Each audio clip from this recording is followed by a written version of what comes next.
కడాయి పెట్టుకొని కడాయి వేడైన తర్వాత 2 ఇలాచీలు, కొద్దిగా చెక్క,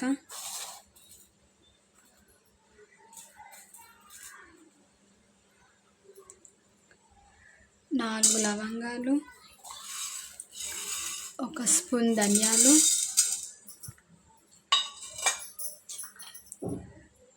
అలాగే ఎండు కొబ్బరి ఇలా చిన్నగా ముక్కలుగా కట్ చేసుకొని వేసుకోండి. వీటన్నిటిని సన్న మంట మీద మంచిగా వేయించుకుందాం.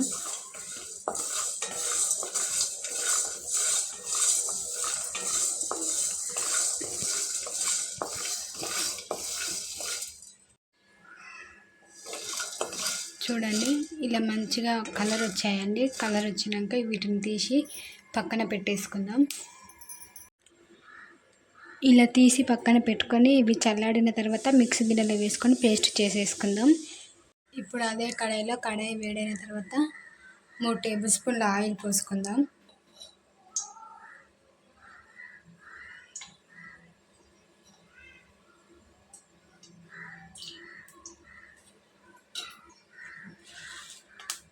అలాగే జీలకర్ర,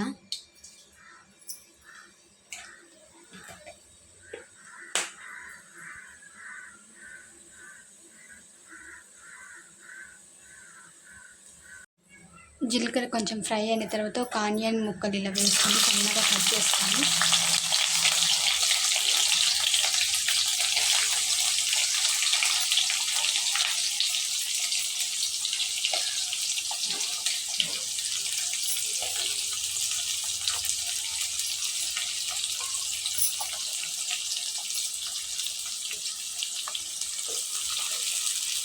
వీటిని నూనెలో ఫ్రై చేసేసుకుందాం.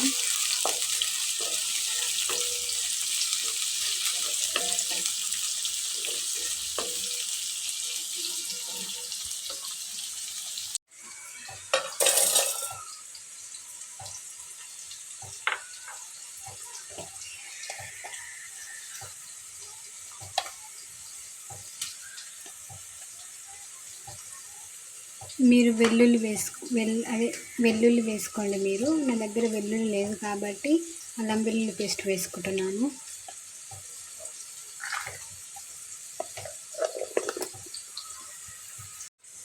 ఇప్పుడు దీన్ని మిక్సీకి వేసుకొని పేస్ట్ చేసేసుకుందాం. చూడండి మనకు ఆనియన్ ముక్కలు ఇలా మంచిగా ఫ్రై అయినాయి. నేనైతే 1/2 కేజీ బీరకాయలు తీసుకొని శుభ్రంగా కడిగి ముక్కలుగా కట్ చేసి పెట్టేసుకున్నాను. ఇప్పుడు ఇవి అందులో వేసేసుకుందాం.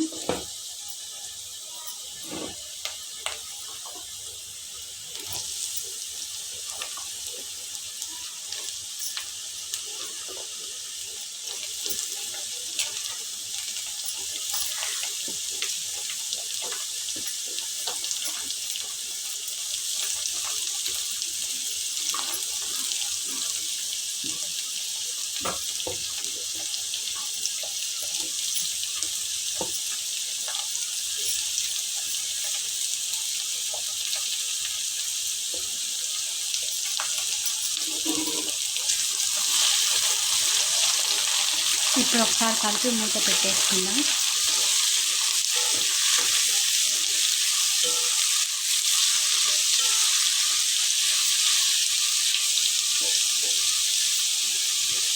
ఒక 2 నిమిషాలు నూనెలో ఫ్రై చేసేసుకుందాం.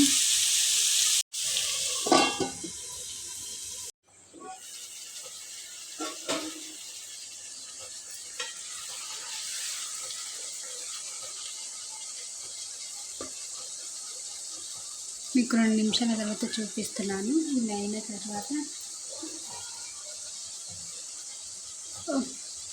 ఒక చెంచా పసుపు వేసుకొని కలుపుకోవాలి.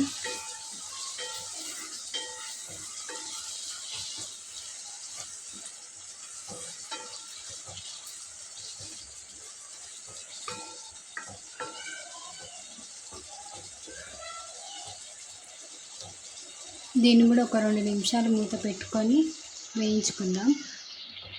చూడండి వాటన్నిటిని ఇలాగా పొడిగా మిక్స్కి వేసుకోండి.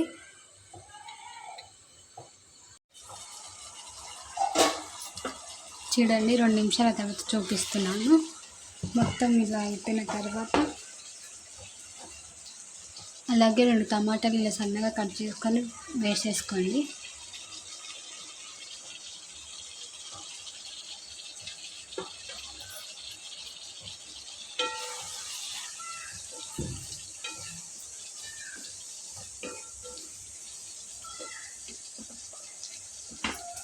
ఈ టమాటాలు నూనెలో కొద్దిగా ఫ్రై కావాలండి.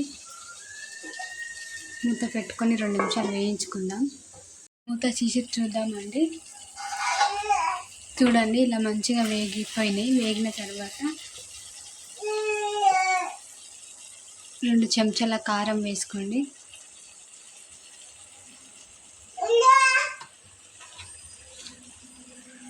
అలాగే మీకు రుచికి సరిపోయేంత ఉప్పు వేసుకోండి.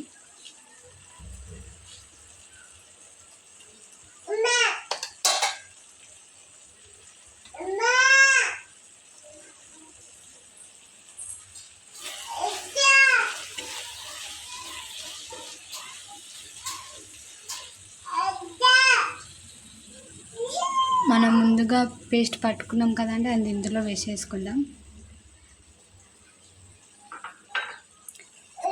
బాగా కలుపుకుందాం. ఇప్పుడు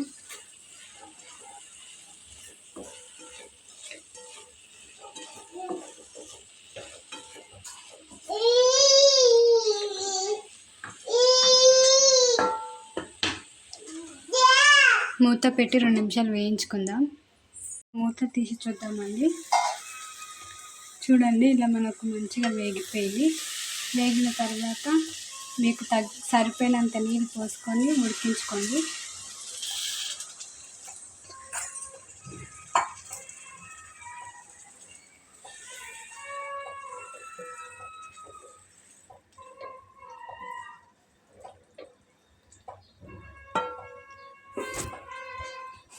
మూత పెట్టి 2 నిమిషాలు వేయించుకుందాం వీటిని. ఇప్పుడు మూత తీసి చూద్దామండి. చూడండి ఇలా మంచిగా వేగిపోయింది. మనకు చిక్కబడిందండి. చిక్కబడిన తర్వాత స్టవ్ బంద్ చేసుకోండి.